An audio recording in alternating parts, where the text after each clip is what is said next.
गर्भवती बंदर। एक गांव में भानु और रमा नाम के पति पत्नी रहते थे। उनका गुजारा भी बहुत मुश्किल से चलता था। भानु कोई न कोई मजदूरी करके अपना सुबह शाम रात के खाने का इंतजाम करता था। रमा बेचारी भी कभी किसी के यहाँ बर्तन धोकर पैसे ले आती या उसे कभी कोई किसी काम के बदले खाना दे दिया करता था। इस तरह से वो गुजारा करते थे। बेचारा भानु एक दिन रास्ते में काम की खोज में जा रहा था। यहाँ आसपास आज कोई काम नहीं मिल रहा। लगता है मुझे दूर जाना पड़ेगा। ऐ मुसाफिर, मेरी मदद करो। वहाँ मेरी माँ गर्भ से है, वो चल नहीं सकती। उनके पैरों में चोट लगी है। कृपया आप मेरी मदद कीजिए। ऐ बंदर, तुम्हारा नाम क्या है? मेरा नाम मानू है। मेरे पास कुछ भी खाने के लिए नहीं है। मानू, मैं खुद लाचार हूँ और काम के सिलसिले में कहीं दूर जा रहा हूँ ताकि 2 वक्त की रोटी मिल सके। भानु कुछ सोचने लगा। ठीक है मानू, चलो, मुझसे जो मदद हो पाएगी मैं करूँगा। तुम्हारी माँ कहाँ है? उनके पास चलते हैं। रास्ते में अगर कोई फल मिलेगा तो मैं तुम्हें वो तोड़ कर दे दूंगा और तुम अपनी माँ का पेट भर देना। भानु और मानू दोनों चलते चलते मानू की माँ के पास पहुँचे। रास्ते में 1-2 फल मिल गए जिसको भानु ने तोड़ा और उन्हें अपने साथ ले लिया। भानु ने देखा कि बंदर मानू की माँ भूख के मारे तड़प रही थी। भानु ने जैसे ही उसे फल खिलाया तो वो खाकर शांत हो गई। शुक्रिया मुसाफिर, आपका नाम क्या है? माँ, इनका नाम भानु है। तभी भानु के मन में एक तरकीब आई। क्यों ना इस बंदर के साथ मिलकर मैं गांव-गांव में खेल दिखाया करूं और उससे जो पैसे मिला करेंगे उसे हम आपस में बांट लिया करेंगे। इससे इनका भी पेट भर जाएगा और हमारा भी गुजारा हो जाएगा। भानु ने ये बात बंदरिया गीता से कही। गीता ने भानु की इस तरकीब के लिए उसे हाँ कह दिया। गीता, मानू, भानु तीनों एक साथ भानु के घर गए और भानु ने अपनी सारी कहानी अपनी पत्नी रमा से बताई। भानु और मानू अगले दिन सुबह एक गांव में करतब दिखाने गए। शाम को कुछ पैसे जमा करके उधर से कुछ फल लेकर आए। कुछ ही समय में गीता ठीक हो गई। अब गीता, भानु और मानू तीनों ही करतब दिखाने गांव-गांव जाने लगे।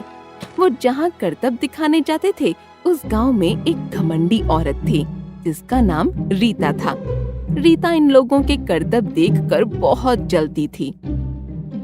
जब से ये खेल दिखाने वाला आया है तब से मेरी दुकान पर लोग कम आते हैं। मेरे ग्राहक कम हो गए हैं। सब इसका खेल देखकर चले जाते हैं। कोई ग्राहक सामान ही नहीं लेता है।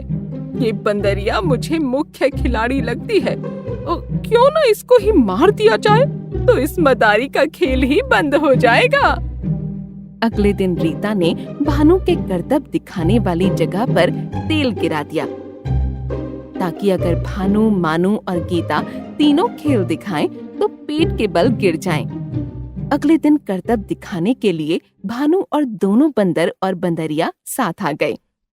चलो चलो चलो, आज के करतब में कुछ नया होगा। आज आप लोगों के हिसाब से मेरे दोनों बंदर बंदरिया करतब दिखाएंगे। जैसा आप लोग बोलेंगे वैसे करतब दिखाएंगे। रीता ने मौके का फायदा उठाया। चलो भानु मदारी, तुम अपनी बंदरिया को इस तेल में नाच करके दिखाने को कहो। गीता तो गर्भवती है। अगर इसे चोट लगी तो इसे और इसके बच्चे दोनों को नुकसान हो सकता है। पर अब तो मैंने सबसे कह दिया है कि पब्लिक के हिसाब से आज सब होगा। गीता, तुम ये कर तो पाओगी ना? अगर नहीं कर पाओगी तो तुम मना कर सकती हो। नहीं नहीं, मैं कर लूंगी। मैं नाच लूंगी भानु, तुम्हारी ज़बान का सवाल है। और अगर आज खेल नहीं दिखाया तो हम सब भूखे रह जाएंगे। गीता बंदरिया ने नाचना शुरू कर दिया। नाचते ही नाचते गीता का पैर लड़खड़ाया और वो पेट के बल गिर पड़ी। मेरा बच्चा, भानु मेरा बच्चा, मुझे बचाओ। मेरा बच्चा, और मुझे बचाओ भानु, मुझे बहुत चोट लगी है। अरे वाह, जो मैं चाहती थी वो आखिर हो ही गया। आज के बाद इस मदारी और इन बंदरों का आना बंद हो जाएगा और मेरे ग्राहक फिर से मेरी दुकान पर आने लग जाएंगे। भानु गीता को लेकर अस्पताल भागा। डॉक्टर साहब, गीता को बचा लीजिए, ये पेट से है। डॉक्टर के चेक करने के बाद पता चला गीता और उसका बच्चा दोनों ठीक हैं। ये कुछ दवाइयाँ हैं, इन्हें समय पर देना और ध्यान रखना, जल्दी ही ठीक हो जाएंगे। भानु, गीता, मानू जब घर आए तो रमा घबराते हुए बाहर आई। क्या हुआ जी, आप रो क्यों रही हैं? गीता क्यों रो रही है? सब ठीक तो है ना? हाँ ठीक है, आज हमारी गीता उस रीता की वजह से मरते मरते बची है। सारी घटना भानु ने रमा को बताई। रमा गुस्से में रीता के पास गई।